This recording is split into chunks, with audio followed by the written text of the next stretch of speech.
Tuwing linggo, karaniwan ng family time para sa maraming pamilyang Pinoy. Bukod sa pamamasyal, patok din ang pag-exercise at pamimili. Kung saan nyo pwedeng gawin ang lahat ng yan, alamin sa mainit na balita, hatid ni Victoria Tulad. Tuwing linggo na family day para sa karamihang Pinoy, ang Quezon City Memorial Circle ay napupuno ng mga pamilyang sinasamantala ang magandang panahon para makapag-enjoy. Ang mga chikiting, tila walang kapaguran sa pagbabike at paghabulan. Ang iba, jogging ang kinahiligan. Meron din namang libang na libang sa paglalaro ng badminton at maging sa paglalakad. Pati mga alagang aso nakipasyal din. Pero ang pinakapatok na aktibidad, aerobics.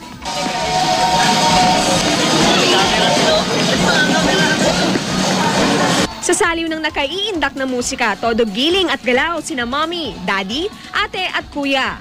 Bukod sa nakakapag-ehersisyo, nagkakaroon din daw sila ng pagkakataong mag-bonding.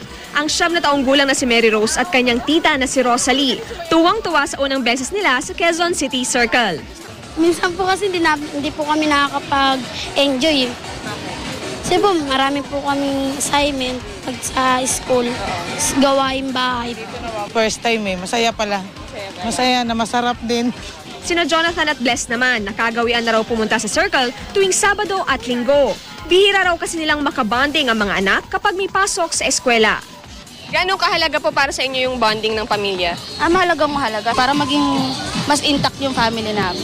Pagkatapos mag-ehersisyo, pwede namang mamili sa mga tiangge at stalls, gaya ng isang ito na ngayon pa lang ay nagtitinda na ng puto bumbong. Isa pang dinadayong lugar sa Quezon City, ang Sidcor Sunday Market sa kanto ng EDSA at Quezon Avenue, kung saan sari-sari ang itinitinda.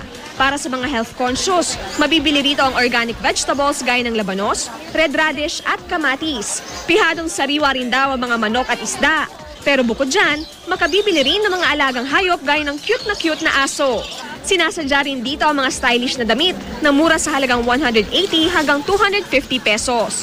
Kung mapagod naman sa pag-shopping, maraming mapagpipili ang katakam-takam na pagkain, gaya ng mga pasta, cake at cream puffs. Tuwing linggo po, nandito po ako. Hinahanap-hanap na katawan ko na to. Dito po, mura po rito. Pwede kang tumawad.